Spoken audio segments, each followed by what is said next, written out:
Muy buenos días a todos. Os voy a poner mi presentación, que es verdad que al ser online pues tenemos que compartirlo todo de esta manera.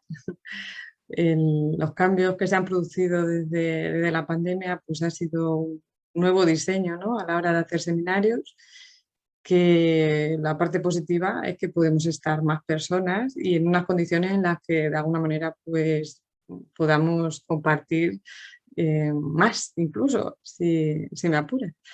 Es verdad que el inicio del planteamiento de este seminario vino porque en muchos casos hay demanda por parte de las entidades de sobre todo cómo trabajar con personas con TEA. Normalmente no está, o sea, el diseño de lo que son las actividades o el diseño de lo que es la organización en sí a veces pues tiene sus límites, ¿no? Cuando nos encontramos a grupos de personas que pues tienen estas características que a veces son tan desconocidas, porque uno de las claves del día de hoy es sobre todo desmontar mitos. Es decir, no se trata tanto de que seamos súper especialistas en TEA y que sepamos cómo intervenir, que posiblemente en la segunda sesión, que será la de Agustín, será mucho más práctica, sino sobre todo el ver qué es el trastorno del espectro del autismo, porque como os digo, muchas veces se habla como de muchas de las conductas como si fueran propias de este trastorno. Y hoy veremos que no es así, o sea, que hay cosas que sí, que tienen que estar, porque si no, no habría ese diagnóstico, y hay cosas que no, realmente no son propias. ¿Vale? Entonces, bueno, es verdad que lo que es la presentación en sí va a trabajar mucho sobre, primero, entenderlo, es decir, entender qué es eso del espectro del autismo, además que suena un poco a película de terror. Entonces, bueno, entender exactamente a qué se refiere cuando hablamos de esas diferencias también, ¿no? Y esa particularidad al mismo tiempo, ¿no? que podemos encontrar en este diagnóstico. Y por otro lado, y creo que también es fundamental, cara a lo que vosotros podáis luego poner en práctica en vuestras organizaciones, que es poder detectar a esas personas y sobre todo, si yo sé el porqué de esa conducta, también tendré más eficacia a la hora de implantar cualquier programa, como digo, dentro de vuestro día a día, ¿no? Porque ahí es donde parte la clave, ¿no? De saber exactamente las razones para que de ahí derivemos en un buen plan de apoyos, que al fin y al cabo es nuestro objetivo principal, ¿no? Que esa persona podamos ofrecerle aquello que necesita. Como os digo, o sea, a mí me encanta esto de meterme en Google. Digo, a ver qué me dicen los profanos, ¿no? Los que en principio pues saben de todo, pero no son exclusivos de esto, ¿no? Cuando se plantea el trastorno, cuando metemos en Google, como os digo, la palabra trastorno, lo primero que nos sale es que es cuando se presenta un comportamiento, ¿vale? Entonces, ya de ahí nos están dando alguna clave, y es que el diagnóstico, sobre todo el diagnóstico que se denomina trastorno, es porque es algo que se ve, ¿vale? Algo que se ve, algo que se puede medir y algo concreto incluso, ¿no? Es un comportamiento. Y ese comportamiento incluye varios síntomas, por así decirlo. Como digo, los síntomas y eso que podemos observar, de alguna manera van a interferir o van a afectar a esa persona que lo tiene en su vida diaria, ¿vale? Esto, mm, para poder identificar la diferencia entre un trastorno y unas características de personalidad, ¿no? Que a veces casi todos los que hemos estudiado psicología cuando damos esa psicopatología, decir, madre mía, esto también me pasa a mí, ¿no? O sea, es muy probable que nos sintamos identificados con muchas de esas afectaciones, ¿no?, que pueden surgir dentro de la psicopatología. Pero lo que sí que diferencia de un trastorno, como digo, de rasgos de personalidad o que podríamos tener esa tendencia, es que interfieren en la actividad de su día a día, ¿vale? Si no ocurre esto, puede ser que tengamos problemas, pero no tanto como para poder plantear que tenemos un trastorno, ¿vale? Y esto también es muy, muy significativo también en lo que es el diagnóstico, que luego ya veremos cómo en los sistemas de clasificación internacionales nos dicen qué hay que tener para tener el diagnóstico. Entonces, como digo, es algo visible, son comportamientos, son un conjunto de comportamientos, no solamente uno, y provoca un malestar y provoca una dificultad considerable en lo que son las actividades del día a día. Cuando me meto en Google con la palabra del espectro, ya os digo, más allá de las películas así como de terror, me habla como de la física, ¿no? O sea, es una intensidad de acuerdo a una magnitud, ¿no? Lo que es verdad que luego veremos por qué se dio esta nomenclatura a este diagnóstico, pero sí que de alguna forma lo que identifica, ¿no?, la palabra es que no va a ser como digamos estanco, sino que va a haber una continuidad, es decir, va a haber una intensidad que es lo que haga diferenciar a unos casos de otros, ¿vale? Entonces, no podemos hablar de diferentes tipos de autismos, que muchas veces pues, tendemos a llevar a esas bolsas estancas, ¿no?, de tengo esto pero no tengo esto. El espectro lo que quiere reflejar es que hay una continuidad en el trastorno.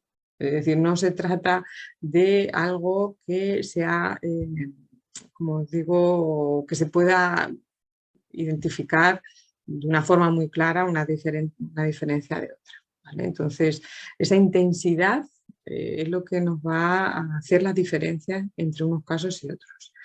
Y luego el trastorno como tal del desarrollo, en este caso nosotros vamos a ver qué diferencias hay, porque hay diferentes trastornos dentro del neurodesarrollo, pero en concreto, cuando hablamos del autismo, sí que se plantean que tienen que tener sí o sí alteraciones tanto en lo que es la comunicación social o en la interacción social, como en esos patrones de comportamiento, ¿no?, que pueden llegar a ser como muy restringidos, ¿no?, tanto en intereses como en actividades, ¿no?, que pueden hacer. Entonces, bueno, iremos viendo de alguna manera, iremos desgranando esta información, como os digo, ¿no?, que para que sea útil para vosotros y podáis verlo claramente. Lo que os comentaba, ¿no? ¿Cómo se identifica el espectro autista de lo que antiguamente o antes se llamaba el autismo?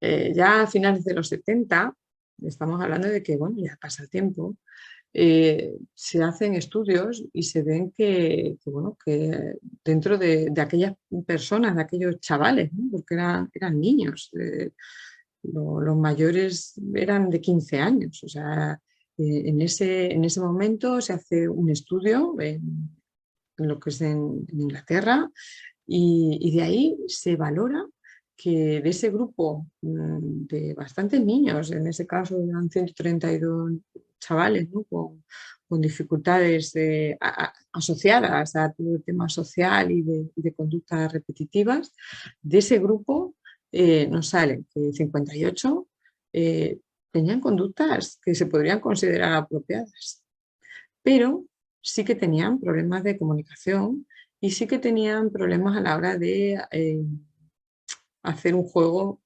de tipo más imaginativo o simbólico. Y luego una gran mayoría, ¿no?, pero bueno, un grupo más importante sí que presentaba muchos problemas relacionados con los trastornos del lenguaje, ¿vale? Trastornos del lenguaje que se identificaban o bien por no tener nada de lenguaje o bien porque ese lenguaje pues era un lenguaje como realmente como copia y pega, ¿no? Como digo, era un lenguaje que no era espontáneo, era un lenguaje que más bien tenía que ver con lo que habían hecho o dicho, más bien lo que habían dicho otros, ¿no? Era, esa ecolalia. Y luego, en su gran mayoría, el 97%, no tenían juego simbólico.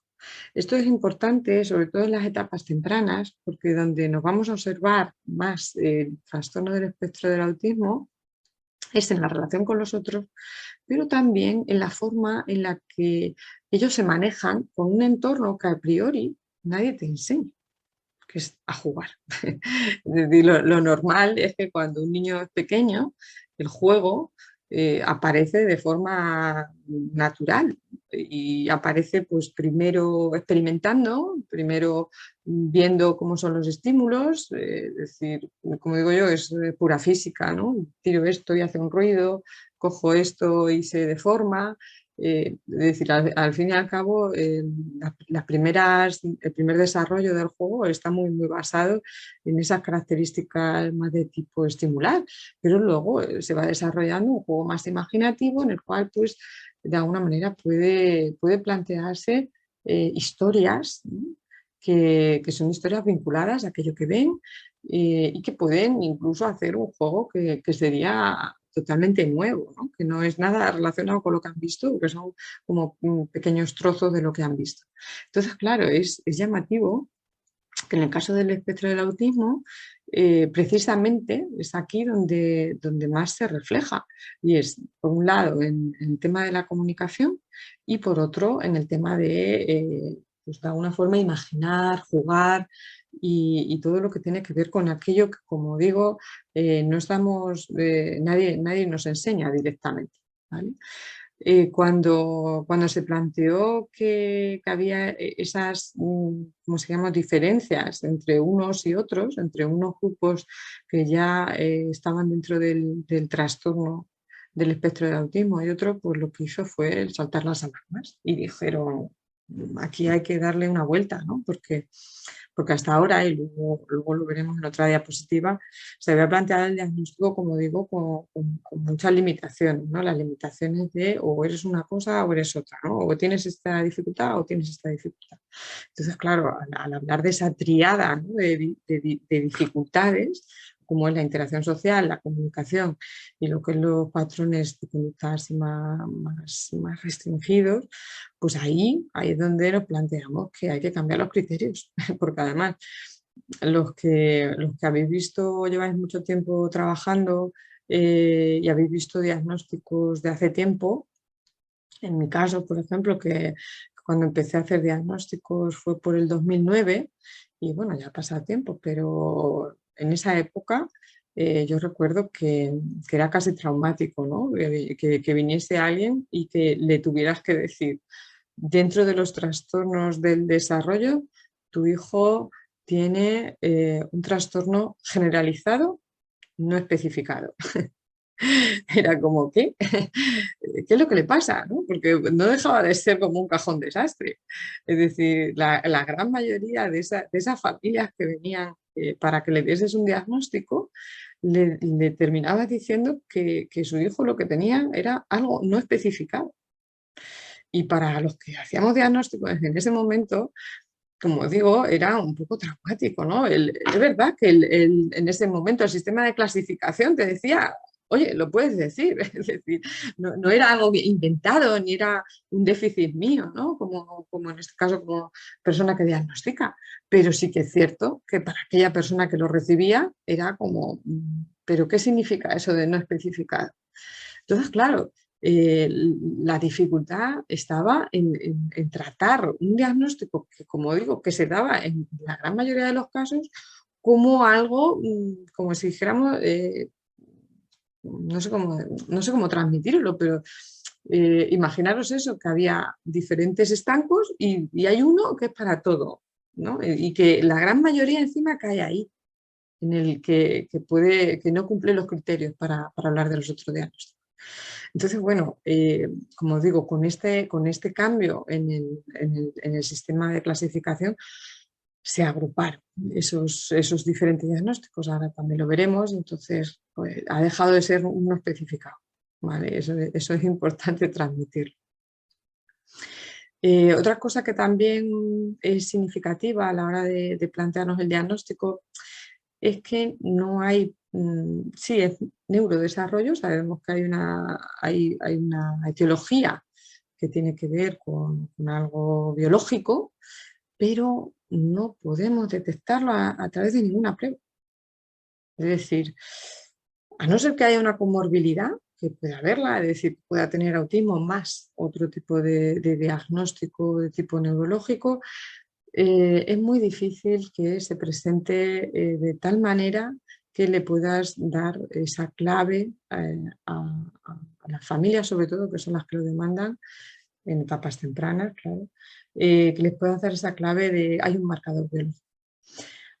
De hecho, algo que también me gustaría resaltar con respecto a esto es que es como va en contra, ¿no? Porque si no hay un marcador biológico, pero estamos hablando de neurodesarrollo, hay veces que se evita hacer pruebas. Es decir, la experiencia que nos ha dado, le decía antes a Iván, antes de comenzar, digo, esto de la experiencia al final lo que te hace es crear prejuicios.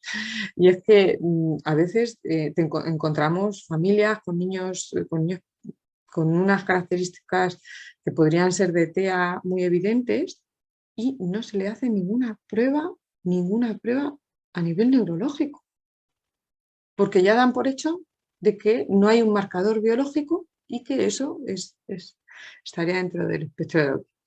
Entonces, dentro de las buenas prácticas, aunque no haya un marcador biológico, y si hay una alteración significativa, siempre hay que hacerle ese diagnóstico diferencial. Siempre hay que valorar a nivel también médico de que ese tipo de sintomatología, que hemos dicho trastornos, ese tipo de sintomatología sea debido a un TEA y no sea debido a otro tipo de problemáticas, ¿vale? O sea, como os digo, aunque no haya marcadores biológicos, sobre todo en etapas tempranas, siempre que haya una alteración muy significativa, tenemos que, como se llama, desarrollar ese buen diagnóstico siempre basado en hacerle unas pruebas de tipo neurológico.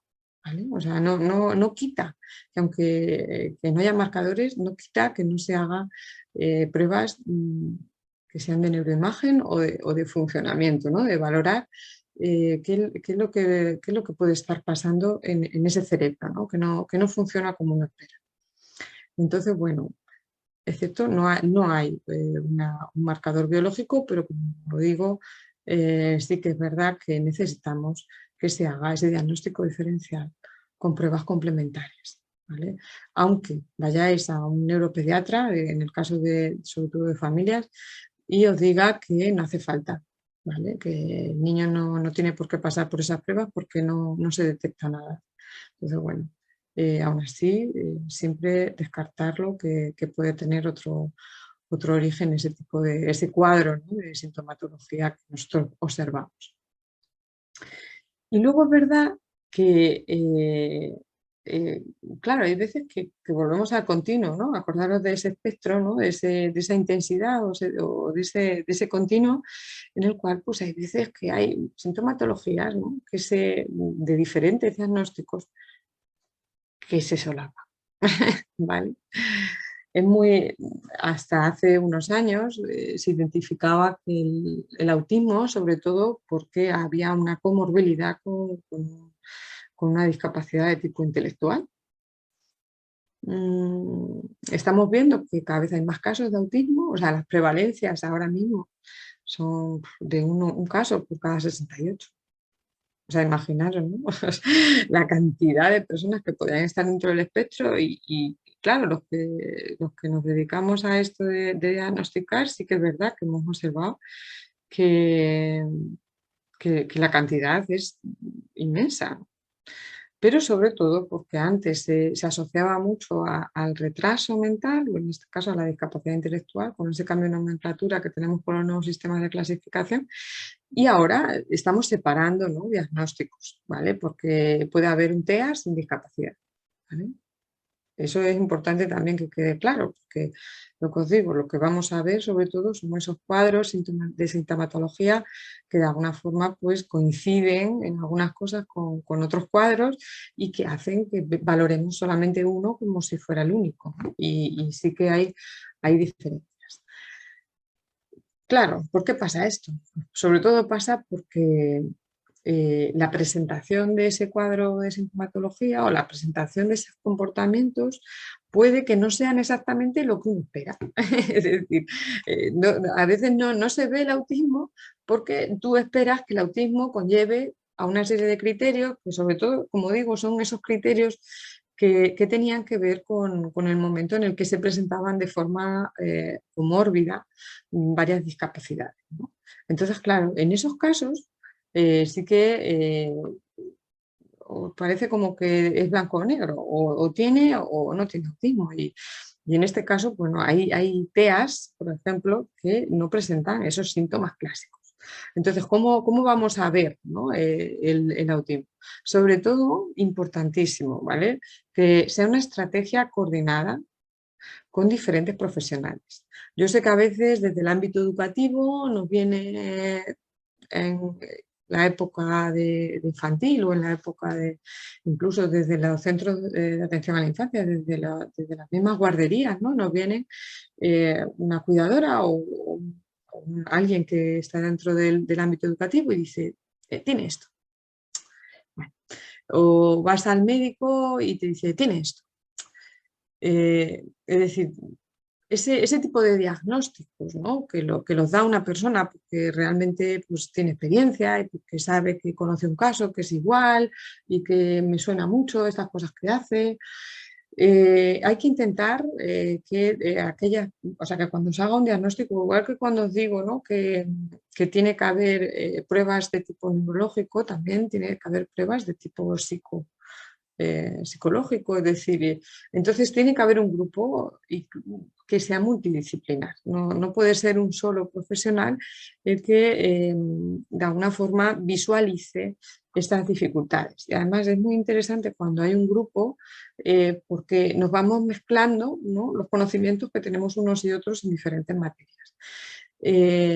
Una vez que ese grupo está conformado, es decir, porque son grupos, como os digo, multidisciplinares, es también muy importante que hayan visto muchos casos, ¿vale? Porque no porque el hijo de mi prima o no porque he visto tuvo un alumno, a veces ese tipo pues eso, de visualizar el autismo porque has conocido un caso, pues tampoco, ¿vale? Porque como digo, hay muchas diferencias y lo que yo me encuentro normalmente pues es que, como digo, como no se parecen unos a otros, a veces ¿qué pasa? Pues que directamente descartamos el diagnóstico. Es como, pues, yo ya conocí a este chico y yo ya sé que el otro o la otra persona no lo tiene, porque yo ya he conocido a una persona con TEA y entonces ya no me puedes decir que esto es lo mismo.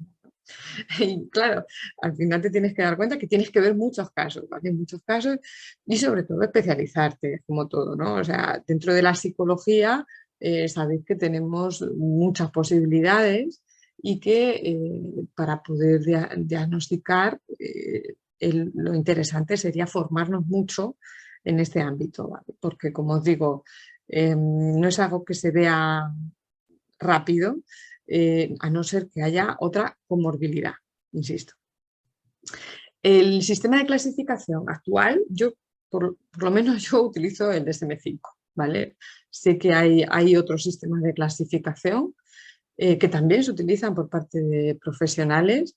Este quizás es el que más se reconoce o el más extendido para la población en general, con lo cual pues, me baso sobre todo en este sistema de clasificación, que es un sistema que se actualizó en el 2013, lo digo porque dentro de muy poquito va a hacer 10 años de actualización. Y ha habido cambios, ¿vale? Lo digo porque sí o sí, todavía después de casi 10 años, seguimos viendo diagnósticos basados en el sistema de clasificación DSM-4, que es el anterior, ¿vale? Profesionales que siguen diagnosticando como si no hubiese pasado la actualización, ¿vale?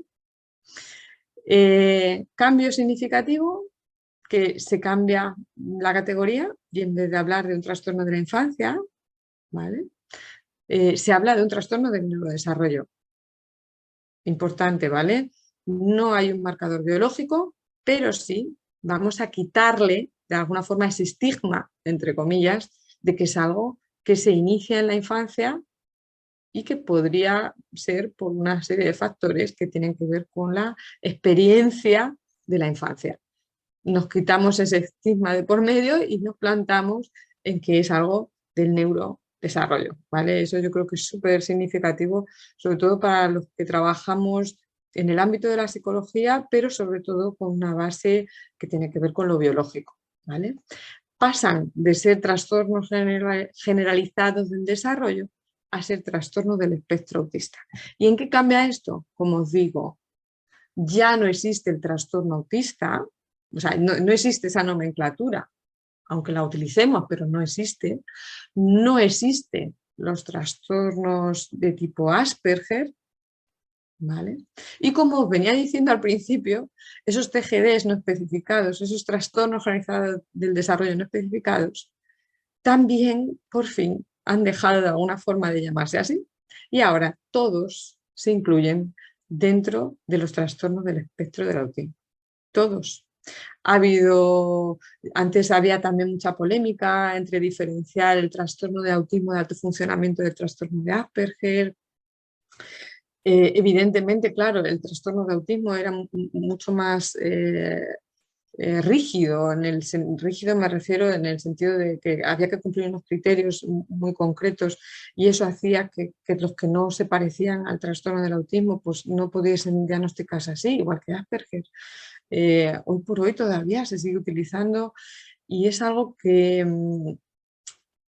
bueno, de alguna manera tendrá su justificación, es decir, porque es verdad que esa diferenciación en el diagnóstico es muy clara en lo que nosotros observamos, en los comportamientos, pero no es clara en el origen, ¿vale? Entonces, sí que es verdad que aunque parezcan diferentes, el origen es el mismo y ese es el que intento también de alguna forma demostrar a los que estáis ahí, ¿no?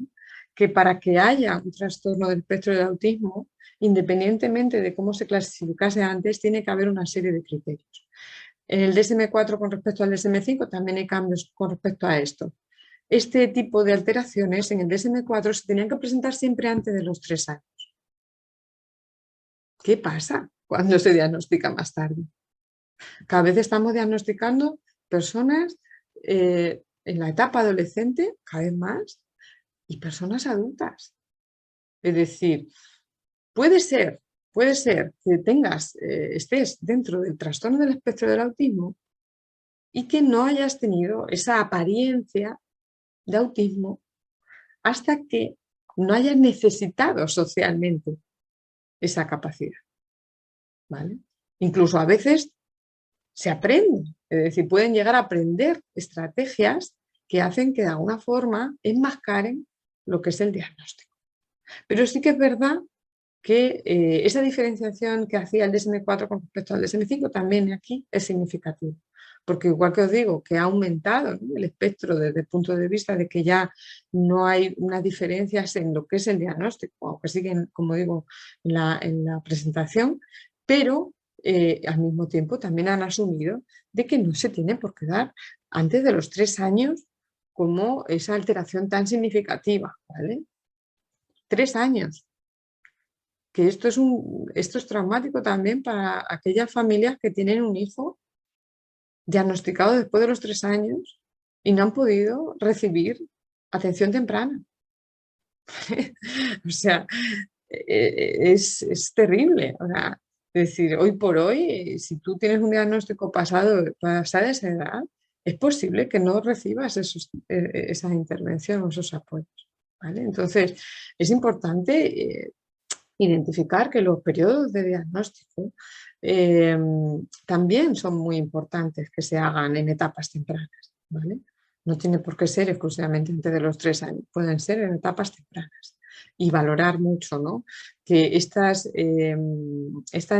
dificultades no aparecen en la adolescencia, ¿no?, como un rasgo típico de la adolescencia, a lo mejor, ¿no?, que se vuelvan con intereses más intensos o que se vuelvan más, con más dificultades, ¿no?, a nivel de las relaciones sociales, ¿no? Tiene que estar antes, tiene que estar en las primeras fases del desarrollo, ¿vale? O sea, aunque lo detectemos en ese tiempo, pero siempre tiene que ser antes. Cuando hablamos de comunicación social, en el caso del DSM-4 con respecto al DSM-5 también ha cambiado, porque antes presentaba la comunicación por un lado, es decir, un trastorno en la comunicación por un lado, y presentaba la interacción social por otro. Era como si dijéramos que tenía que tener esas dos sintomatologías separadas. Y somos conscientes de que en el autismo, en el espectro del autismo, eso se une. Es decir, ¿y cómo se une? Pues, por ejemplo, os voy a dar algunos ejemplos, ¿no?, de cómo se podría ver el espectro del autismo cuando hay unas dificultades o unas alteraciones en la comunicación social. La reciprocidad, pero no una reciprocidad de tipo empatía, ¿vale? Que ya también eso es un mito. Es que no sienten, ¿no?, ese apego. Eso es un mito además que ha hecho mucho daño. Las personas con TEA o dentro del espectro del autismo son personas que se contagian muy rápidamente de la emoción de los otros. Muy, muy rápidamente. O sea, es decir, no tiene que ver la reciprocidad socioemocional con el hecho de que reconozcan emociones, ¿vale? O sea, las reconocen y responden a esas emociones, ¿vale?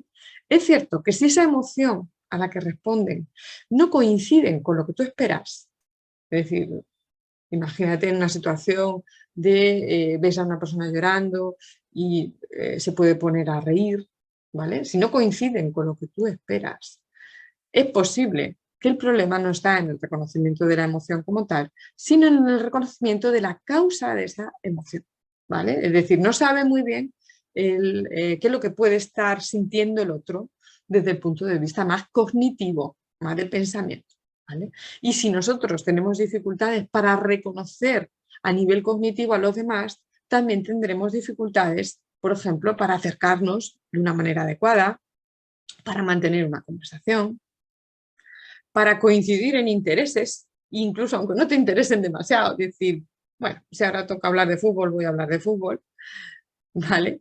Esos fracasos a la hora de relacionarse con los otros tienen que ver con esa reciprocidad socioemocional, ¿vale? Por otro lado, están dentro de esa comunicación social esos comportamientos que tienen que ver con aquello que no se dice, ¿vale? Aquello que no es verbal, porque muchas veces lo primero que nos salta a la cabeza es, si tiene autismo, no habla. Perdona, puede ser que tenga un lenguaje extremadamente complejo, técnico, incluso te dé 2 vueltas a cualquiera de los que estamos aquí, y sin embargo, su comunicación no verbal esté afectada, ¿vale? Está afectada porque a lo mejor no están mirándote, por ejemplo, en el momento que te tienen que estar escuchando, ¿vale? O no utilizan su cuerpo para expresar de una forma parte del lenguaje, ¿vale? Y otra de los apartados que también influyen o que son dentro de la comunicación social es ese rol que nosotros tenemos, el rol que tenemos cuando interaccionamos con los demás. El rol de madre, el rol de hija, el rol de profesional, el rol de amistad, es decir, cómo identificamos nuestra presencia cuando estamos con otros. Es decir, nos ajustamos bien, es decir, somos capaces de adaptarnos. Las personas con TEA tienen dificultades para mantener este tipo de relaciones teniendo en cuenta esa flexibilidad, ¿vale? Muy importante. Para que haya un diagnóstico del espectro del autismo, siempre se tienen que cumplir esas 3. La reciprocidad socioemocional, acordaros que no es empatía, que tiene que ver con el pensamiento, algo cognitivo. Las conductas no verbales, que tiene que ver más allá de lo que sería lo que se dice, es decir, es el cómo se dice o cuándo se dice, o cómo lo acompañamos, aquello que decimos. Y tiene que ver con la comprensión o ese rol que nosotros establecemos cuando tenemos un contacto con el otro, ¿vale? Y esto puede ser en el momento actual o puede ser algo que me haya pasado cuando era más pequeña, ¿vale? Y me ha pasado también en diferentes contextos, no solamente cuando estoy en el colegio, no solamente cuando estoy en el trabajo o no solamente cuando estoy en casa, ¿vale? Ese tipo de dificultades se tienen que dar sí o sí en esos tres campos y se tienen que dar en diferentes contextos. ¿Cuál sería la otra pata del trastorno del espectro del autismo?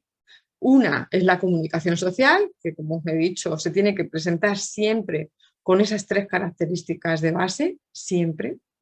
Y otra que sería aquella que tiene que ver más con la función ejecutiva, ¿vale? Es muy importante que valoremos este concepto, porque, como os digo, muchas veces trabajamos desde TEA, desde un trastorno de espectro autista, solo valorando la comunicación social. ¿Vale? Y es muy importante valorar esta pata que tiene que ver con función ejecutiva. ¿Cómo se traslada esa disfunción ejecutiva a los comportamientos que nosotros observamos, aquello que nosotros vemos? Por ejemplo, porque tienen una forma, ¿no?, de hablar particular, ¿no? Esas frases idiosincrásicas que se llaman, ¿no? O porque alinean, ¿no? Son un poco TOC. Dentro del trastorno de obsesivo compulsivo a veces lo observamos, ¿no?, que tienen que hacer las cosas de una determinada manera.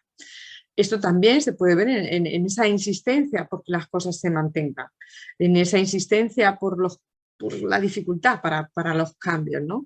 Por la dificultad para, de alguna forma, aprovecharte de la experiencia que has tenido o que han tenido otros incluso por imitación y decidir voy a hacer esto, ¿no?, que es diferente a lo que hice ayer, ¿vale?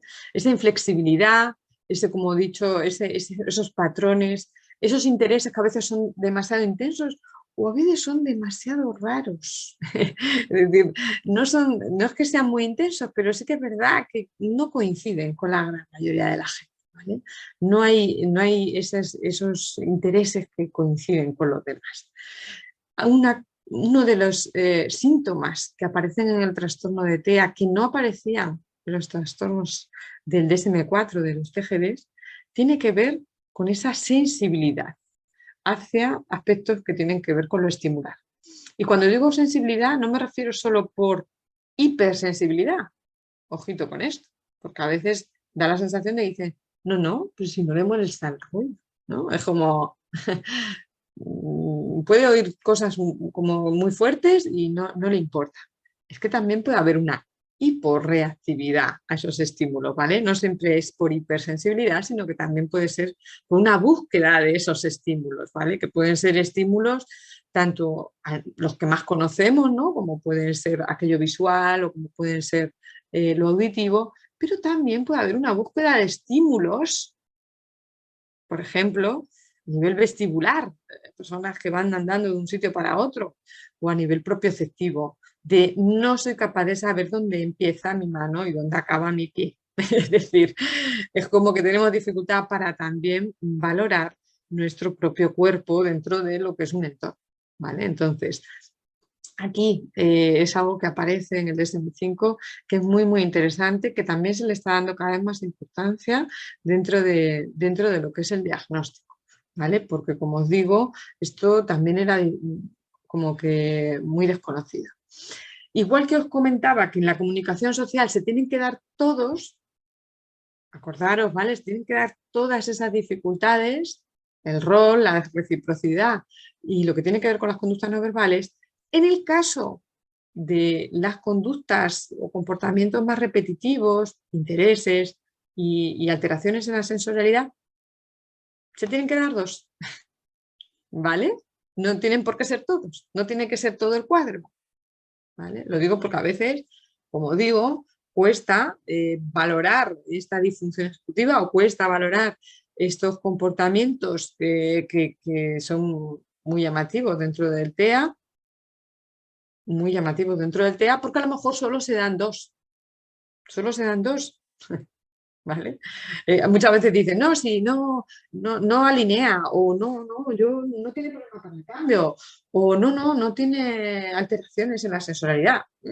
Pero hay veces, como digo, que se pueden presentar dos características de este tipo y ya es suficiente como para hablar que tienes esta alteración en esta pata, ¿vale? En la pata de comportamientos. Igualmente se habla de que se tiene que dar en diferentes contextos y que que se dé ahora o se ha podido dar con anterioridad. ¿Vale? Lo digo sobre todo para aquellos que se diagnostican más tarde, para aquellos diagnósticos que ya empiezan en la adolescencia o que empiezan en la etapa adulta para ser unas limitaciones más significativas.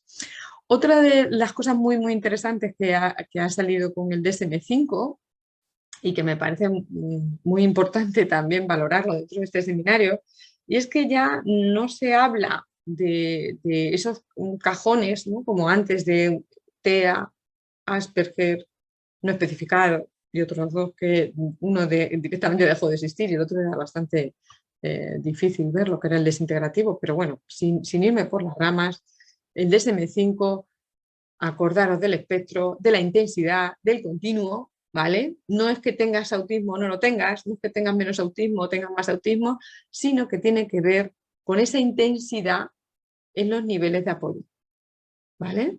El DSM-5 dice, el TEA lo tienes tú igual que yo, pero en tu caso tienes un nivel 2, por ejemplo, en comunicación social. ¿Qué quiere decir? Que en esas tres patas de las que hablábamos antes, reciprocidad, el rol que tú tienes o el adaptarte tu comportamiento o las conductas no verbales, tienes que necesitar de una persona, de otra persona, que se dé cuenta y te acompañe. Te acompañe no físicamente, sino que te acompañe para decirte cosas que tú no ves, ¿vale? Entonces, los niveles 1, 2 y 3 son niveles de apoyo, no son niveles de tener más o menos autismo. Por favor, que quede claro esto. Y luego, por otro lado, acordaros que hablábamos de que para que haya diagnóstico tiene que haber comunicación social y tiene que haber patrones de comportamiento de tipo restringido. Igualmente, podemos encontrar niveles de apoyo más altos en una pata que en otra. ¿Vale? O sea, no tienen por qué ir igual. Pueden ir igual, pero puede ser que uno requiera más apoyos en un tema y menos apoyos en otro. Otra de las cosas súper importantes que quiero que quede claro hoy. Niveles de apoyo pueden cambiar con el tiempo. Ojo con esto. Chaval diagnosticado a los 8 años con un nivel 1. Es un chico que ha pasado bastante desapercibido, ¿eh? 8 años. 8 años con el diagnóstico. Y en un nivel 1, ¿vale? O sea, es como, este chaval es inteligente, es competente, es un poco cabezón, le gusta hacer las cosas a su manera, es exigente con los demás, tiene que ser él siempre el que mande los juegos. Nivel 1 de TEA. Aparentemente, como no necesita muchos niveles de apoyo y el TEA casi no se le nota, porque fijaros que ha llegado a los 8 años sin diagnóstico, ¿vale? Nos encontramos con un adulto, 25 o 26 años, con un nivel 3 de apoyos, tanto para una pata como para la otra. ¿Qué ha pasado? ¿Qué ha pasado? Que no le hemos hecho ni caso. Que hemos pensado que como ese autismo, entre comillas, era tan leve, ¿para qué vamos a hacer con que tiene autismo? Directamente ya lo hará, ya madurará, ya hará lo que tiene que hacer porque es muy inteligente, él no tiene problemas para hablar, no tiene problemas para entender, no tiene problemas de comprensión y nos encontramos con un adulto de nivel 3. Y esas cosas pasan, Entonces, igualmente os digo, como la parte buena, a veces nos encontramos niveles 2 en etapas muy tempranas y luego si hay personas que están acompañando y están dando esos apoyos, podemos llegar a reducirlo mucho, los niveles de apoyo, en su etapa más adulta. ¿Vale? Con lo cual, importante que quede claro, el TEA no hay más o menos TEA, lo que hay es más o menos niveles de apoyo. Son diferentes en las dos áreas, o pueden ser, perdón, diferentes en las dos áreas. Y segundo, pueden cambiar con el tiempo, tanto para reducir como para aumentar, ¿vale? Con lo cual, esto es muy importante que se tenga en cuenta cara al diagnóstico, pero sobre todo a esa etapa, ¿no? O sea, esas fases que tiene que ir pasando la persona con TEA. En la anterior diapositiva la pasé un poquillo rápido, pero es que ya lo hemos hablado. Tiene que ver con el hecho de que tiene que ser significativo, se tiene que dar en todos los contextos y el TEA no se puede explicar mejor por otros problemas que están dentro también de los diagnósticos, como puede ser un diagnóstico de discapacidad intelectual o un diagnóstico de comunicación social. Hay trastornos del lenguaje que ya identifican los trastornos de la comunicación social, ¿vale? Y no es TEA, no es autismo, ¿vale? O sea, en el DSM-5 perdón, en el DSM-4 todavía no se identificaba bien. Ahora en el DSM-5 sí. Dicen, si presentas dificultades, una alteración cualitativamente importante en la comunicación social, pero no en los patrones de comportamiento, no en la disfunción ejecutiva, entonces lo que tienes es un trastorno del lenguaje y tienes un trastorno de la comunicación social, ¿vale? No es TEA, no es TEA. Importante esto también, ¿no? Porque esta problemática de este diagnóstico no está bien reconocido. No está bien reconocido. ¿Y qué pasa? Pues que a veces nos metemos a sobrevalorar los TEA cuando realmente son trastornos de lenguaje. ¿Vale? Y eso también pasa. No está reconocido ni por un profesional, ni tampoco está reconocido a veces cuando te tienen que poner en un baremo, ¿no? O sea, por ejemplo, en educación, dice, comunicación social no existe. O tienes TEA, o tienes TDAH, o tienes discapacidad, pues esto no existe. Entonces, ojo con esto porque también nos encontramos casos en los que están siendo valorados de TEA porque en la comunicación social no sirve. Luego, no sirve para que les den apoyo, no sirve para que les den ayudas a las familias y demás. Y a veces estamos sobrevalorando a los TEA. ¿Vale? Comorbilidades que se presentan y se presentan. Es decir, el TEA es verdad que tiene, de alguna forma biológicamente hablando, tiene esa capacidad de absorber otros diagnósticos, ¿vale? Es verdad que se pueden dar más diagnósticos. Se puede dar discapacidad intelectual, ¿vale? Cuando estamos hablando de niños pequeños sería un retraso madurativo, ¿vale? Pero se puede dar.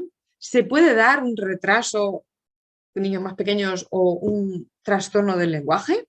Ojito con esto también, porque ¿qué nos encontramos en la práctica clínica? Es que si una persona con TEA no tiene ni trastorno del lenguaje ni discapacidad intelectual, no se identifica el TEA. Es decir, es como que no se ve, no se ve. Y no, el diagnóstico está claro. Cuando es TEA y si tiene otros diagnósticos también se especifican, ¿vale? Pero no es lo mismo. No es lo mismo el tener dificultades para ponerte en un rol o dificultades para poder tener una conducta adecuada a nivel no verbal o dificultades para poder cambiar, ¿no? tu sistema de planificación diaria, no es lo mismo que tener discapacidad intelectual. Es decir, son dos cosas diferentes. Se pueden dar juntas, pero son dos cosas diferentes, al igual que el trastorno del lenguaje. La comunicación social no es que la persona no hable, ¿vale? Eso sería un trastorno del lenguaje. Perdona. Eso sería un trastorno del lenguaje. Y a veces se da de forma completa. O sea, se acompaña. Igual que se acompañan otros tipos de diagnósticos, como son diagnósticos que tienen que ver con trastornos de tipo mental o del comportamiento, trastornos que tienen que ver con la parte genética, ¿vale? ¿Qué es lo que pasa? Que como el TEA hemos dicho que no tiene un marcador biológico, pues siempre se queda ahí a medias como si fuera algo psiquiátrico. De hecho, el TEA sin discapacidad intelectual y el TEA sin trastorno de lenguaje, los primeros diagnósticos que se dan suelen ser de salud mental. ¿vale? Suelen ser de salud mental. Y esto, no, o sea, decir es verdad que el TEA al final conlleva también a problemas de tipo salud mental, lleva a eso, ¿no? O sea, al final tener estas dificultades te lleva a tener también problemas de salud mental, pero no significa que solo se pueda diagnosticar como algo psiquiátrico, ¿vale? Es muy importante que si le sumas estas dificultades, ¿no? Para poder comunicar socialmente lo que tú estás pensando, para saber qué es lo que quiere, qué es lo que quiere el otro que le digas. Y también a nivel sensorial, como dijimos, ¿no? De, por ejemplo, si hay algún tipo de alteración sensorial, a veces hay muy poca prevención en la salud. Y ya no estoy hablando de salud mental, sino salud física. ¿Vale? Esto es una diapositiva donde se puede ver claramente que la etiología, aunque sea desconocida, sí que tiene una parte importante que tiene que ver con la genética, otra parte importante que también tiene que ver con el medio, ¿vale? Es un poco para que lo identifiquéis. Pero sobre todo, ¿qué es lo que pasa con los TEA? Es decir, como digo, ¿cómo de alguna forma va sumando otras problemáticas? Pues lo primero es que, como digo, lo que se ve es el autismo desde el punto de vista ese clásico, ¿no? De que no habla o de que no se relaciona o de que hace las cosas así de una forma muy rígida, ¿no? Pero a veces eso que tú observas no es exclusivo del TEA, tiene que ver con condiciones médicas, ¿vale? Y esas condiciones médicas están subyacentes a su trastorno. Es decir, no es solo el TEA. De hecho, tanto el tema de salud física, como el tema de salud mental, como digo, a veces está muy enmascarado porque lo primero que se ve es que esas conductas o esa sintomatología, ese comportamiento es de TEA. Y aunque es verdad que los problemas conductuales, es decir, a veces se dan de forma, pues, se dan porque evidentemente imaginaros las problemáticas, ¿no? Con las que continuamente ellos se tienen que enfrentar en su día a día y la poca visibilidad que tiene el autismo en su día a día. Es decir, eh, puede ser que le duela la cabeza, puede ser que le duela el oído, puede ser que le duela una muela, ¿vale? O sea, es decir, cuando nosotros estamos viendo que esa persona tiene problemas conductuales, lo primero que tenemos que descartar no es si ese autismo es muy grave, sino lo primero que tenemos que descartar es que no tenga alguna de estas patologías, ¿vale? Porque se dan con bastante frecuencia. Como os digo, hay muy poco de prevención, hay muchísimas dificultades para que ellos manifiesten a veces ese tipo de dificultades, de ese tipo de dificultades físicas, y esto conlleva a que, y no porque no tengan lenguaje, ojo, o sea, no estamos hablando de un trastorno del lenguaje, estamos hablando de que puede que no te digan que me duele algo, porque tienen esa dificultad para poder, esa reciprocidad para poder decir, es que si te lo digo, tú me vas a ofrecer esa ayuda, ¿vale? O sea, no tiene que ver con el lenguaje, tiene que ver con la reciprocidad socioemocional, ¿vale? Entonces, en muchos casos puede que lleven un tipo de problemática de tipo salud física, y que tú lo único que veas es esto. ¿Vale? Y esta transparencia, esta diapositiva, me parece súper interesante que la veáis. Muy importante, porque nosotros lo que vemos y pensamos que es autismo es esto. Y esto no es autismo. ¿Vale?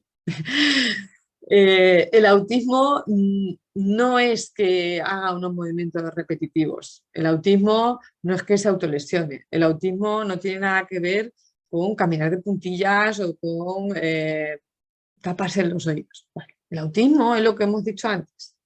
Estos son manifestaciones y comportamientos que en casi todos los casos, es por un problema de salud física o mental. Importantísimo. Esto no es autismo. Esto es a veces la consecuencia de no dar el apoyo necesario a las personas con autismo. Si tú no das el apoyo a la persona con TEA, vas a encontrar esto. Y eso a veces parece como que esto lo hace una persona porque tiene autismo. Entonces, me gustaría mucho que os quedaseis con esta diapositiva, ¿vale? Porque de aquí tenéis que partir para el siguiente seminario. Es decir, si vosotros observáis que esa persona tiene estas dificultades, pensad qué apoyos les estáis ofreciendo para el TEA. No para esto, para el TEA. Porque la clave, entre comillas, estaría en darle los apoyos de esa problemática que tiene, que es el TEA. Y que, insisto, estos son efectos secundarios de no darle el apoyo que necesita. Y no es autismo. ¿Vale? Como os digo, hay mucha comorbilidad. Es decir, el TEA al final lo que hace es que recoge otras problemáticas. ¿Vale? Y esto, no solamente, como digo, a nivel físico, sino también a nivel mental. Es decir, muchas más dificultades en su día a día vinculadas a hacer las cosas de forma muy concreta, ¿vale? Hacer las cosas de una manera que sean casi compulsivas. ¿Por qué se hace de forma compulsiva en el TEA? Porque hay una disfunción ejecutiva. No es porque quiera, es porque es su estrategia para poder solventar las problemáticas que le surgen a diario. Si hay un problema de ansiedad, es por ese miedo a la anticipación, a esa anticipación que no tienen en muchos casos. Ellos no comunican que necesitan a lo mejor ayuda y que necesitan información. Y sin embargo, tú das por hecho que ya lo saben. Y eso, cuando se produce un cambio o cuando es algo que no quieren y no lo sabían de forma anticipada y de forma que lo puedan predecir, provocan trastornos de salud mental. ¿Vale? Pero no es autismo. O sea, esto es los añadidos, los efectos secundarios de una mala atención a personas con TEA. Esa ansiedad, como antes veíamos que hay diferentes comportamientos, como digo, que no son TEA, están relacionados con esta problemática que tiene que ver con salud mental, en concreto con ansiedad. ¿Vale? Si esa persona es más rígida, si esa persona tiene más patrones rituales, si esa persona tiene más movimientos repetitivos, es ansiedad pura, ¿vale? No es autismo, no tiene nada que ver. Sí que es verdad que también se pueden presentar problemas de regulación y de regulación, como os digo, que tiene que ver con esa disfunción ejecutiva del autismo, ¿vale? Y que se vincula también con lo que es la sintomatología también a nivel emocional, ¿vale? No hay tratamiento farmacológico para el autismo. Otra de las grandes panaceas. No hay tratamiento para el autismo.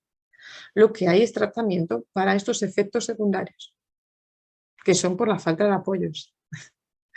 A mí aquí, por ejemplo, yo reconozco que soy muy visceral, súper visceral, y me da mucha pena. Nosotros, los que estamos al lado, no le ponemos los apoyos, vamos al médico, le decimos que está muy mal y le medica. ¿Vale? Y estas cosas pasan, y es real.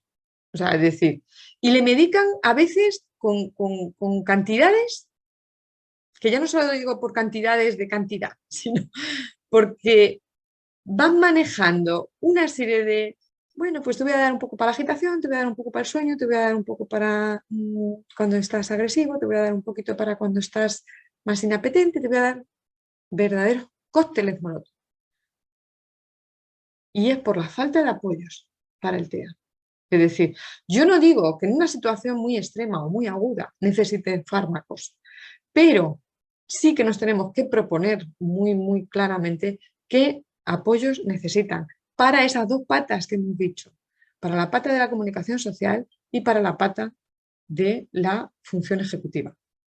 Si nosotros damos esos apoyos, reduciremos esa comorbilidad, eso seguro.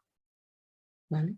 Entonces, bueno, es importante, ya para acabar, es importante que determinemos que en el autismo se tienen que dar, como digo, unas dificultades en la comunicación social y dificultades en lo que es la función ejecutiva y alteraciones sensoriales, o podrían darse alteraciones sensoriales, pero que también hay otras posibles diagnósticos más allá del TEA. Y eso también es importante que lo valoremos, porque, insisto, se enmascaran los otros diagnósticos, se enmascaran con el autismo. Y eso al final lo que provoca, es que no le estemos dando los apoyos necesarios. Y como no les damos los apoyos necesarios, se producen los problemas de conducta graves. O sea, es decir, al final son personas que tienen muchas dificultades para su día a día y que nosotros no es que pongamos tiritas, es que a veces incluso ponemos palos en las ruedas del carro. Es decir, tenemos que intentar hacer esas intervenciones proactivas que yo espero que Agustín, que es el próximo seminario, nos dé las claves de qué hacer para personas que presentan TEA. Y sobre todo, valorar que una cosa es el diagnóstico del TEA y otra cosa son las comorbilidades. Y a veces se dan a veces con mucha frecuencia. Pero que insisto, que esto tiene que ver con el hecho a lo mejor de no haber puesto los apoyos necesarios para lo que es su diagnóstico, el primero, ¿no? El primero que salió, que era el TEA. Así que no sé si he aclarado dudas, si todo lo contrario, si lo que he hecho ha sido fomentar más dudas. He visto que por ahí hay una pregunta. No sé, Iván, si me quieres echar un cable en esto. Sí, efectivamente, Patricia. Pues mira, nos preguntan, ¿por qué? Si debe ser un diagnóstico multidisciplinar en neuro, te dan un diagnóstico y luego en salud mental no quieren confirmar ese diagnóstico. Deberían hablar entre ellos y no marear a las familias. Lo importante es que el niño necesita ayuda y se necesita un consenso para dársela. Bueno, es más bien casi una pregunta, es una afirmación, ¿no?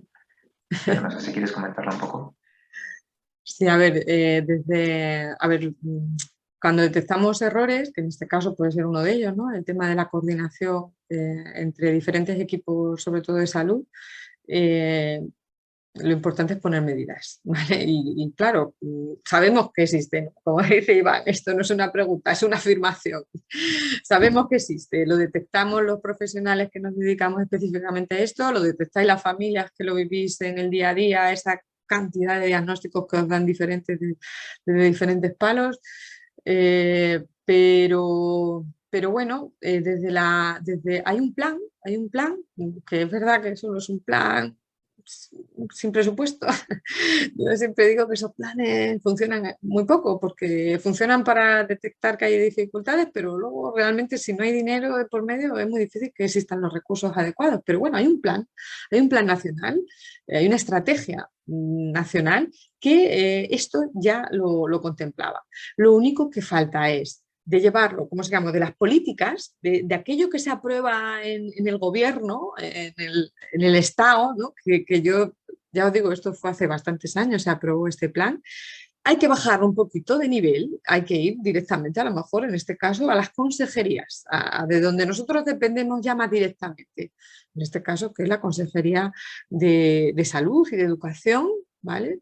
Incluso de bienestar social, ¿vale? Porque cuando se detecta también por otros lados, que estemos todos coordinados. Y ir de alguna manera, ir promoviendo eso con cosas muy claras. Pero sí que lo que he observado es que ya se ha detectado esa problemática, ya se ha puesto de manifiesto en los planes y en las estrategias a nivel nacional, y lo que nos falta es bajar de nivel a las consejerías y bajar todavía aún más de nivel a lo que serían las personas con las que tú te vas a juntar, es decir, con tu pediatra, con tu neuro, con tu psiquiatra, es decir, tiene que bajar a ese nivel y todavía no ha bajado. Pero yo espero que si esas políticas cada vez son más reconocidas, se pueda ir proponiendo cosas muy concretas, porque al fin y al cabo están muy bien las buenas intenciones, pero luego esto que vosotros comentáis, ¿no? De ¿Qué pasa? Que no se coordinan entre ellos. Existe. Pero como digo, porque todavía no baja la nube. Todavía estamos ahí como muy arriba. Está contemplado, pero tenemos que seguir bajando a lo que es a pie de calle, a lo que nosotros vivimos todos los días. Y desde los equipos de plena inclusión también se están haciendo esos protocolos, ¿no? Para ir bajando cada vez más a lo que vosotros os vais a encontrar como familias o como profesionales. Es decir, vamos a ver si podemos coordinarnos, pero insisto, esto de momento se ha quedado en las capas como de arriba y tenemos que seguir bajando. Es necesario, pero no, o sea, no voy a negar que se sigue dando y con mucha frecuencia. O sea, no hay una coordinación. A veces hay un copia y pega, que no sé si es mejor o peor que la coordinación. Es decir, porque muchas veces ni siquiera conocen el caso. Directamente te vienen con un diagnóstico que te puede venir de cualquier sitio y copia y pega. Y ese lo dan por válido, ¿vale? Entonces, con estas cosas también nos encontramos, no solamente con una descoordinación, sino también con una coordinación extrema de esta, de decir, bueno, pues si tú lo has dicho, yo también digo lo mismo. Con lo cual, hay que intentar, primero eso, ser conscientes, hemos sido conscientes de que esto está pasando, y segundo, ir bajando, como os digo, ¿no? A que sea real en lo que nosotros vemos en el día a día.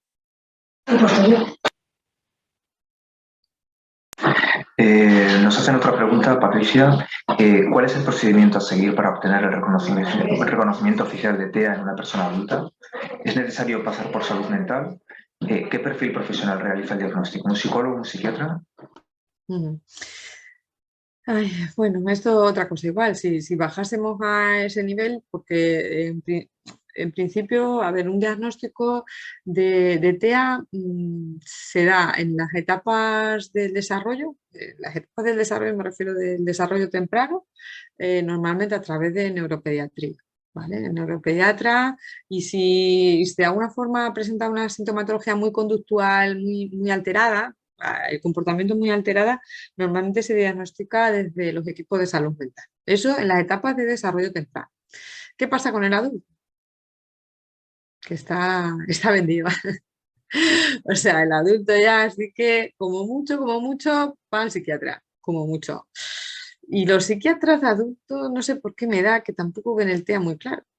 Es decir, entonces siento decir que o te vas a una organización especializada, como la nuestra o como otras tantas, o te va a resultar muy difícil reconocer este trastorno en equipos de salud pública.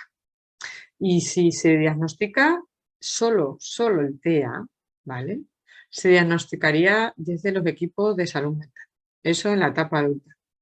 No vas a ir nunca a un neurólogo a que te lo dé. O sea, vamos, eso ya que te digo, descarta. Siempre salud mental. Y es muy difícil que te lo reconozcan desde salud mental. Súper difícil. Tienes que ir a equipos especializados.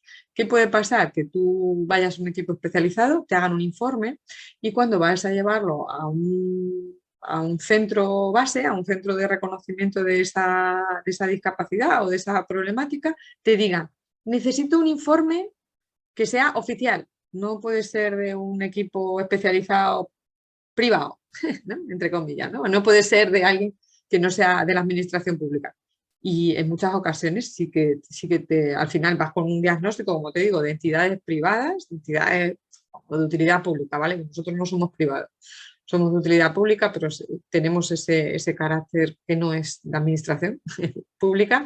Entonces, vas con tu informe de ese equipo especializado y normalmente te lo aceptan.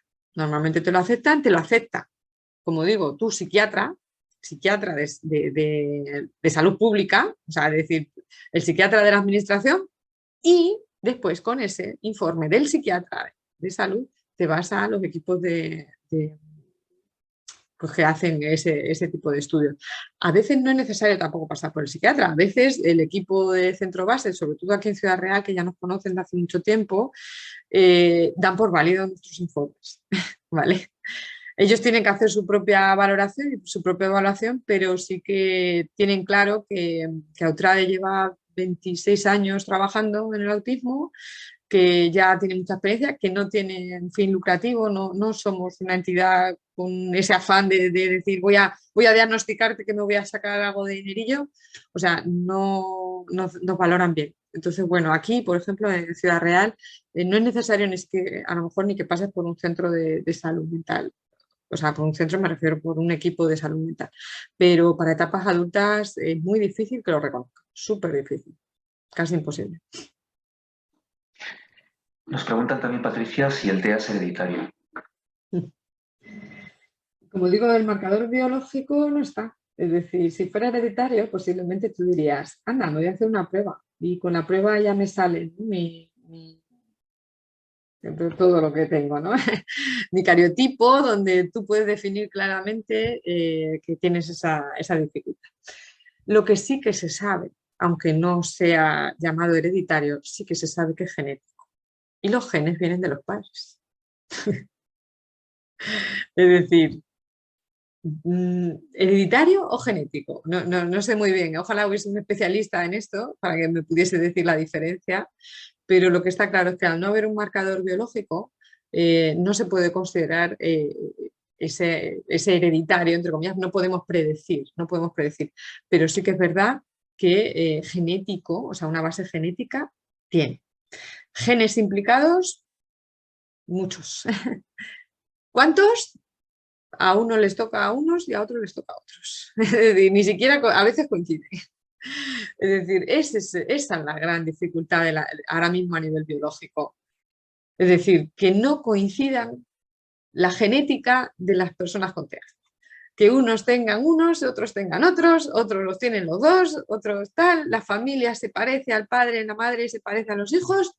Sí, hay un fenotipo que no es genotipo, o sea, no estaría dentro de esa parte genética clara o hereditaria, pero sí que hay un fenotipo, es decir, los hijos vienen de los padres. Y eso, lo que te digo, no sé cómo, pero se van juntando, a veces se van juntando, evidentemente, sabéis que se juntan los dos, lo que es la información de unos y de otros, y sí que hay como ese fenotipo ampliado, entre comillas, ¿no? que puede aparecer también en las familias de los padres. Pero como diagnóstico como tal, no se puede predecir a nivel genético. Genético me refiero a hereditario, ¿vale? También por las estereotipias y comentan, porque mi impresión es que muchas veces se trata de una forma de comunicación. En el caso de mi hijo, solo en situaciones de emoción, con saltos, palmadas, y me parece que como nos molestan, a los demás tendemos a inhibirlas.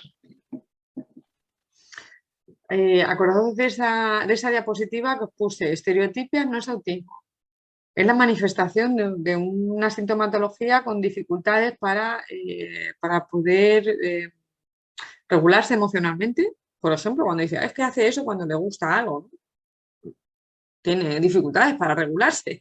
Es decir, nosotros sabemos cuándo, entre comillas, tenemos que hacer unas cosas y cuándo tenemos que hacer otras, ¿no? Aunque estemos muy excitados. Quizás a lo mejor por lo que dice la familia, le inhibimos, no, es que es un problema de regulación, ¿vale? Es un problema de regulación. Es que ese no lo puede controlar, no es que, entre comillas, nos moleste a los demás, sino que no es apropiado. No es apropiado porque además si queremos que esa persona, entre comillas, ¿no? sea adaptada, que se adapte, acordaros del diagnóstico, se tiene que adaptar a diferentes contextos, en diferentes situaciones. Claro, esa conducta a lo mejor no es adaptada, ¿vale? No es un problema. Entonces, sí necesita regularse emocionalmente, sí necesita regularse. ¿Cómo? Eso es lo que hay que enseñar. Es decir, no a decir no lo hagas, sino a decirle cómo lo puedes hacer. Porque todos los que estamos aquí sabemos cómo regularnos emocionalmente, dependiendo de donde estemos. Yo, como siempre digo, en mi casa puedo ser una choni y luego estoy aquí y puedo dar un seminario. Es decir, nos regulamos, nos regulamos. Y esa capacidad de regularse que ellos tienen dificultades, nosotros también se la tenemos que ofrecer a través de los apoyos y que sean adaptados a los entornos, ¿vale? Porque de mucho me sirve, es que es diferente y sin embargo le estamos provocando que esa diferencia, entre comillas, sea un hándicap para que se relacione con otros. Entonces, sí, hay que valorarlo, observar y decir, cuando tiene estereotipias, no es autismo, es que algo está provocando esa emoción, como digo, regulación emocional, o bien puede ser todo lo contrario, ¿eh? A veces identificamos la estereotipia como algo que se lo está pasando bien y puede ser por ansiedad, puede ser algo negativo para él. Lo que pasa es que acordaros de la comunicación social, su expresión no verbal no identifica lo que está pensando. Y a lo mejor sonríe y hace así y lo que está es muy estresado. Ojito con estas cosas. Y estar estresado no es del autismo. Estar estresado es todo lo que le provoca, entre comillas, esa alteración, entre comillas, que le provoca no tener los apoyos suficientes. Muy bien, hay un comentario sobre una pregunta previa que se refiere a que bueno, han tenido la experiencia de que pasaron a una persona por una entidad especializada, con un equipo especializado, y finalmente tuvo que pasar por salud mental, pero no se le reconoció. Bueno, es un comentario sobre Sí, esto que estábamos hablando, ¿no? Del diagnóstico. claro, lo que os digo, los diagnósticos, si que tenéis que hacer un diagnóstico, no vayáis a cualquier sitio, porque esas cosas pasan. Es decir, tú vas pues, a un centro que hacen diagnósticos y luego resulta que no valen.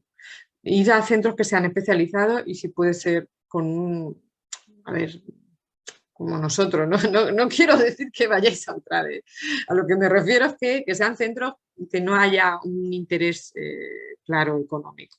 ¿Vale? Eso influye mucho a la administración para que le den más validez al diagnóstico. Otra pregunta que plantea: a mi hijo le pasaron el A2 en 2021. ¿Está desfasado ese tipo de diagnóstico? Ahora tiene 6 años.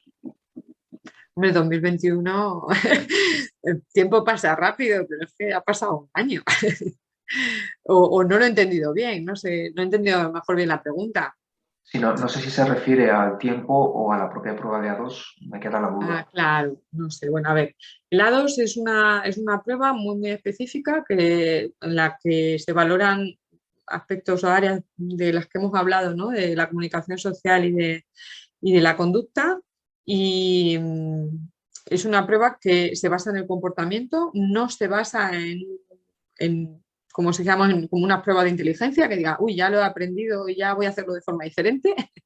Es decir, puedes administrar más veces el A2, no pasa nada, no es algo que diga, es que como se lo enseña un día, pues al día siguiente lo va a ver raro. Puede ser que, claro, ese efecto un poco de predecir, o sea, de ser predecible, lo que va a pasar, pueda afectar a la prueba, pero si tiene TEA no tiene por qué, es decir, el TEA no valora el resultado de la prueba en sí, sino que lo que valora son características que tienen que ver con la comunicación social y con las conductas. Y eso a priori no se puede aprender pasando la prueba. O sea, es decir, que eso es, tú puedes pasar la prueba y la persona va a seguir teniendo como esas conductas muy similares siempre que esté dentro del diagnóstico. No es exclusivo, es decir, el A2, tú pasas el A2 y dices, ay, tiene o no tiene. No, siempre tienes que valorarlo con más muestra, es decir, con más otras situaciones, ¿vale? Porque acordaros de que para hacer un buen diagnóstico son diversos contextos, no puede ser uno solo. Y si tú un día vas a un sitio, no sabes con quién vas a estar, no sabes qué vas a hacer y te van a mantener en una situación, como digo yo, de laboratorio, es posible que tu comportamiento no sea exactamente el mismo que el que haces en casa o el que haces en otros entornos, ¿vale? Con lo cual, valorar una 2 solo tampoco es recomendable. Es decir, le puedes pasar un poco, pero no haberme ido mucho por las ramas, le puedes pasar la prueba varias veces, si tiene TEA, tiene TEA, o sea, es decir, eso no se queda obsoleto, va a seguir presentando conductas. Segundo, no te quedes solo con el A2, aunque haya salido muy positivo, porque hay un condicionamiento muy claro que es el espacio de la prueba en sí y el que la administra.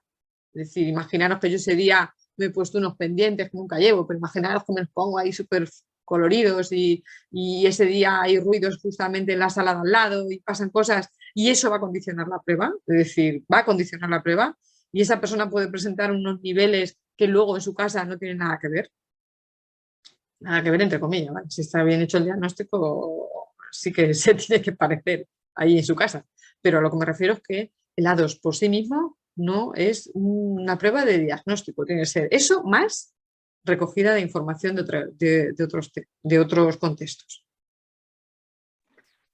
También, Patricia, ¿qué tipo de terapias son las que mejor funcionan en cuanto a mejorar la calidad de vida de las personas con TEA, sobre todo en niños?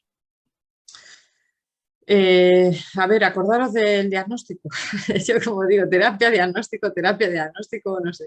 A mí últimamente nosotros no hablamos de terapia, no nos gusta, porque es como el modelo ese clínico, ¿no? que queremos de alguna manera desterrarlo. No sé, es verdad que también estamos muy influenciados porque cada vez vamos valorando más que lo que nos pasa a nosotros nos pasa donde vivimos, ¿no? Donde estamos. No es una cosa que puedas hacer en una terapia en un lugar determinado. O sea, entonces, claro, ya de por sí hay que intentar ir cambiando un poco el modelo de atención, de apoyos y que se vaya quitando un poco ese modelo clínico que es el modelo de terapia. Independientemente de esto, que yo, como digo, que a veces me voy mucho por las ramas, pero independientemente de la terapia o clínica, sí que siempre hay que valorar el nivel de apoyo que necesita. Si en esa etapa infantil o en esa etapa de primeros años del desarrollo tiene problemas para jugar con los otros, ¿no? Acordaros de la reciprocidad, ¿vale? Es que quiere jugar siempre lo mismo. O es que tiene que ser lo que él diga, ¿vale? Esa reciprocidad pues le va a provocar mucho malestar en esas etapas del desarrollo, ¿vale? Porque normalmente los niños cómo interactúan a través del juego, ¿vale? Entonces, apoyos para juego, por ejemplo, se me ocurre, ¿no? No le vas a decir, uy, me tienes que contar lo que has hecho hoy, Pues a lo mejor eso no es tan importante para un niño. Acordaros de esa etapa del desarrollo, ¿vale? Para el niño es más importante el que él tenga que esté adaptado socialmente, y que en ese momento, que es lo que se le exige a un niño, juego, ¿vale? Socialmente hablando. Otro tipo de apoyos, ver si hay alguna interacción con otras comorbilidades, como pueden ser un TDAH, eso también a veces es muy frecuente. Si hay una interacción con TDAH, valorar muy mucho la función ejecutiva, es decir, establecer unos límites muy claros de qué es lo que tiene que hacer, cuándo lo tiene que hacer, cómo lo tiene que hacer. ¿Vale? Eso es fundamental, no solamente por la comorbilidad del TDAH, sino en sí por el diagnóstico del TEA. Esos son los apoyos que él necesita.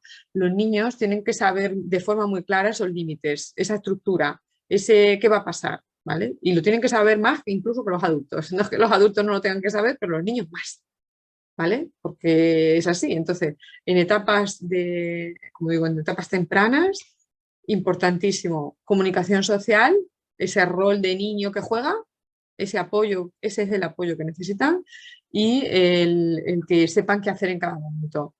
Esto es lo que toca ahora, luego vamos a hacer otra cosa, ¿vale? O sea, eso es fundamental para un niño. Independientemente de que tenga lenguaje, ojito con esto, independientemente de que lo entienda todo porque es muy, muy listo, independientemente de que él sabe lo que va a pasar, ¿vale? Siempre, siempre trabajaremos la estructuración, qué va a pasar, ¿no? ¿Qué va a pasar? ¿Cómo lo vas a hacer? ¿Qué es lo que tal? Y siempre trabajaremos lo que es la comunicación social, ¿no? En esas etapas. Y hay una última pregunta. ¿Cómo sugerirle a un adulto que acuda a una asociación especializada si vemos que cumple varios criterios descritos a lo largo del seminario? Pues vaya preguntón. Depende de quién seas. Es decir, yo me imagino que si eres muy cercano, puedes tener la confianza entre, uy, que esta situación continua te está superando, ¿no? Ya bien sea por un tema laboral o por un tema de que no sales de casa para nada. Pues Comenta a la persona que ha hecho la pregunta que es una amiga suya. Ah, una amiga. Qué bonito. Pues, no lo sé, mira, ya te digo, me pillas totalmente. ¿Cómo le dirías tú a una amiga? ¿Qué tipo de amiga es? Es decir, muchas veces volvemos a lo mismo, ¿no? O sea, las personas somos diferentes y aunque esto es como no decir nada, pero tú ya sabes que si tiene problemas de la comunicación social, le tienes, no des por hecho nada, o sea, díselo claramente. Si tú consideras, ya has hecho un diagnóstico previo, ayúdale, apóyale y dile exactamente lo que tiene que hacer. Y dile, mira, estas situaciones son las que normalmente observo que tienes dificultades, díselo claramente, no te cortes. Y por otra parte, ¿qué tiene que hacer? Pues mira, conozco este centro que te puede venir muy bien, porque además, mira, tiene está puesto en ese sitio, tiene este precio, solo tienes que llamar por teléfono, funciona ejecutiva, ¿vale? O sea, si tú tienes confianza con esa amiga y consideras que realmente está dentro del espectro, dala los apoyos que necesita el espectro. Que te cuelas en tu diagnóstico, que dices, Oscuas, que te he diagnosticado mal, pues entonces tendrás otros efectos secundarios de la amistad, como pueden ser, y a qué viene esto, y fíjate quién eres tú para meterte donde no te llaman, etcétera, etcétera. Pero si está dentro del espectro, te lo agradecerá. Díselo claramente, no le andes con rodeos, las personas con TEA no entienden nada los dobles sentidos, no entienden nada lo que no se dice claramente y explícitamente, no des por hecho que lo saben, díselo así, a bocajarro y sobre todo dila qué es lo que tiene que hacer, apóyala en qué es lo que tiene que hacer, no solamente decirle, oye, que he visto que tienes esta problemática, sino que el apoyo nuestro, de esa persona a la que quieres y con la que tienes confianza, será decirle exactamente qué es lo que tiene que hacer, llamar, mandar un mensaje, cuánta cantidad de centros hay, mírate estos libros, mírate estos vídeos de YouTube, me da igual, pero dila exactamente qué es lo que tiene que hacer. Nos preguntan algunas cuestiones más. ¿Es lo mismo función ejecutiva y patrón de comportamiento? Sí, sí, a ver, es verdad que la función ejecutiva contempla muchas más cosas, como algo cognitivo también, ¿vale? O sea, es decir, función ejecutiva es que a mí me gusta mucho llamarlo así porque es que realmente cumple con todos los criterios de un TEA en la segunda pata, ¿vale? Cuando tú tienes un problema para planificar, ¿vale? ¿Qué es lo que voy a hacer? ¿Vale? Tienes un problema para supervisarte, ¿cómo lo voy a hacer? ¿Vale? Tienes un problema para inhibir, ¿cuánto tiempo lo voy a hacer? ¿Vale? Tienes un problema para flexibilizar, pues es que ahora no lo puedo hacer así porque ahora estoy con esta persona que no la conozco de nada y tengo que hacer lo que... es decir, la función ejecutiva cumple muchos criterios, ¿vale? Desde, como os digo, la planificación, la supervisión, monitorización, la inhibición, la flexibilidad, la memoria de trabajo. Anda, pues este mismo seminario lo hice el otro día, pues voy a aprovechar que tengo por ahí un PowerPoint y voy a aprovechar que sé cómo meterme en Zoom. Es decir, todo eso es función ejecutiva. ¿Qué es un patrón de comportamiento? Pues lo que nosotros hacemos con todo eso. Es decir, si nos falla todo eso, ¿qué hacemos? Pues posiblemente tengamos un patrón. Es decir, no queremos cambiar las cosas porque no sabemos planificarlas, no queremos cambiar las cosas porque no sabemos cuánto tiempo o cómo lo tenemos que hacer, ¿vale? No nos monitorizamos, no nos podemos inhibir, es decir, entonces claro, patrones de comportamiento como tal, es como si digamos lo que nosotros observamos de esas dificultades en la función ejecutiva, que es más cognitivo, es algo más cognitivo. ¿Vale? Pues hay otra pregunta, bueno, te la voy a leer textualmente. ¿Tienen la misma valoración los niños que uno que va a cumplir 18 años? ¿Tiene la misma? Es que no he entendido. Valoración. Valoración. No sé exactamente a qué se refiere. No sé si la persona que ha puesto la pregunta puede clarificar un poquito más a qué te refieres. A lo mejor las pruebas. Sí, No, son el mismo tipo de pruebas. pues, no sé, no queda claro a qué. No sé si se refiere a la valoración, al certificado de discapacidad o a las pruebas, no lo sé. A ver, si son las pruebas, no. Es decir, ahí se llaman igual, pero no son las mismas. ¿Vale? No es lo mismo pasarle a administrarle a un niño que administrarle a un adulto. Es decir, al fin y al cabo tú no puedes hacer eso, ¿no? Es como, no sé, es como si te estuviera midiendo un sastre con una cinta métrica. Pues esto es para una edad, esto es para otra. Al fin y al cabo necesitamos hacerlo flexible, ¿no? Y sobre todo porque la persona adulta, más con 18 años, como digo, los TEA suelen venir derivados de un problema de adaptación importante, ¿vale? O sea, es decir, un niño a lo mejor, cuando es niño, no es que no tenga problemas de adaptación, pero posiblemente sean más problemas de tipo de comunicación. O sea, normalmente cuando vienen muy pequeños es, bueno, o porque tienen muchas rabietas o porque tienen, ¿sabes? Algo así muy llamativo. Entonces, a veces las valoraciones ya no solamente de diagnóstico, sino las valoraciones de todo, de la comorbilidad que presenta también es importante. Es decir, porque volvemos a lo mismo, un diagnóstico no es solamente ponerte una etiqueta, sino conocer a la persona. Y yo solo insisto, mogollón. Muy bien, Patricia, pues creo que no hay más preguntas, efectivamente no hay más. Pues agradecerte el tiempo que nos has dedicado. Muchísimas gracias por las respuestas a las preguntas y por el seminario tan interesante que hemos recibido. Y bueno, esperamos contar contigo en otro momento y poder ahondar, ¿no?, en todas estas cuestiones tan interesantes sobre las personas con TEA. Recordad a los participantes que tenéis en el chat la evaluación, ¿vale? Dedicarle, son 2 minutos, 1 minuto, es muy rápida, para poder responder y que podamos seguir mejorando. Pues muchísimas gracias, Patricia, y seguimos en contacto. Gracias a todos. Hasta luego.